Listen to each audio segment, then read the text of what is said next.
Hey guys, welcome back to the channel, and today we are doing cross-country training. So yeah, we're doing that today, and we're about to head down to the course.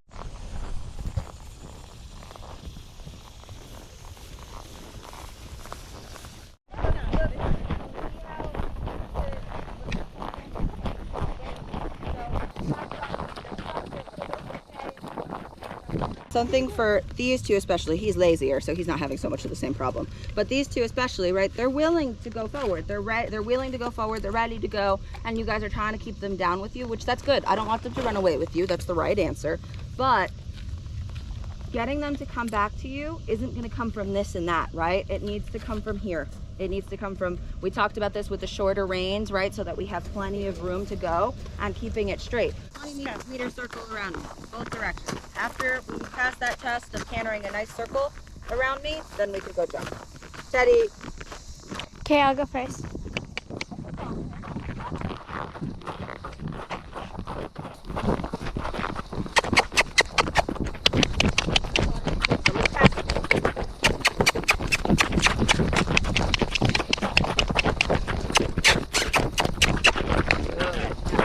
Fast, your body. Lead low.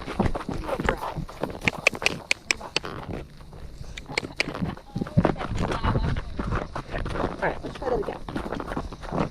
So think about, for her, the more that you turn with your rein, the more she tries to stop. She's not listening right now. So I want you to think about, continue to look almost over my head. So as you look over my head, that turns your body. You shouldn't even really need to use your hands all too much. When you're ready, you're going to do sit, push forward with your hips, sit, kick, say canter. Canter! Okay. You look.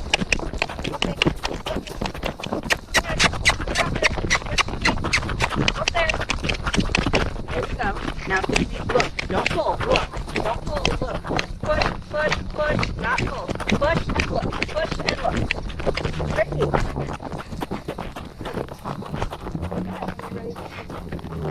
Take a walk break. But that was good here. So here you really thought about looking and you didn't pull her, so she didn't break. This was great here, right? She was smooth, she didn't lose your balance because you were using your body. So I want you to think about something. Look all the way at that round tree thing, right? See how your whole body twists, right? Especially because you're a good size for her where you're not too big on her yet, but she definitely feels you up there, you know? So when you turn your body like that, that should be enough to kind of shift her balance. And if you feel like there, if you were pulling with both hands, and I saw you working really hard to do that, and that was really good. If you feel like you're not getting the stop that you're looking for, or there's not enough breaks like that, then just move your hands down on the reins and make them shorter. Because a big thing that makes our bodies want to cross our hand over is trying to find contact and response from the horse, right? Because we want them to slow down, or we want them to, oh my goodness, chunky girl. So here, hold your reins for a second. We'll go back into this first. Okay, hold your reins for a second. So something that happens a lot with why we want to cross over is because it's easy to find the contact there, right? You can feel her mouth, right? And so she does start to slow down. If you're having trouble applying both hands and finding the same contact, think about here. So close your hands on your reins really quick, just like you're riding. Think from here. Look at that. She went backwards. You have a lot of room to play with. You just have to think about that. You will have a lot more power and a lot more balance because they'll start to kind of picture, you know how to ride a bike, right? Picture riding a bike that's got like the two wheels. If you start kind of pulling the one handlebar and leaning, right, the bike will fall over. It's the same thing with them. They start to lose their balance when we pull on them like that. So it's hard for them.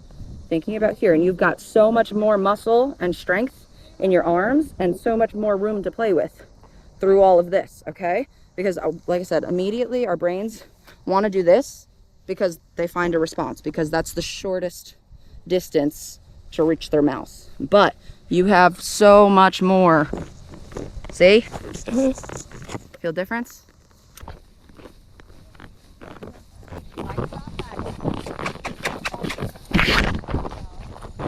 this is what it needs to feel like, sweetie. I see your leg moving, and that's awesome, but it needs to feel like this to her. Okay. She's just taking advantage of you. So you see how I know it's tough to be rough on them sometimes, but she could be a little stubborn, right? She could be a little lazy. We had to hold the stick before.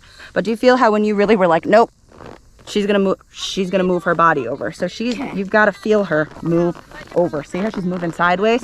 Mm-hmm. That's what it's gonna come off of. And that way, so like I said, if I was up here in the saddle, and I'm not telling you these things to tell you that you're doing it wrong, okay? I'm telling you these things to help you because I want to help you get better, okay? So when you're up here, and she's starting to come this way, right? And our leg is here. So if we're coming at the jump, if we're coming at the jump and we want to move her there, if we pull, now she's here, right? Mm-hmm. So when she's standing still and her head starts going that way, she automatically is spinning. So if you can imagine, if I was a horse, right? And my head's like this, how am I supposed to jump at it? It makes it really, really tricky for them. Versus when we're here, right? Mm-hmm. If we can push her over, see, her body's still straight. And it's not easy. I'm not saying it's easy either, okay? But it keeps her body straight and she can then still jump it. All right. So that you feel her and you're like you're holding her head straight. Like you're holding her head straight. Now you can use a little bit of the rein too. You're being really good at listening to what I'm telling you to do and being tough on yourself on not using it at all. We can use it a little bit to kind of move her over. What I don't want is I just don't want you to end up here, right? Okay. Go back over there and start again. That's okay. Take chances to take patience. This is your first time riding her and it's her first time not doing anything.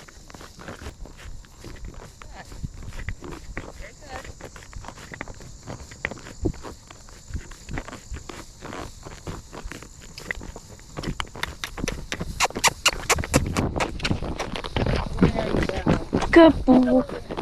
Good girl.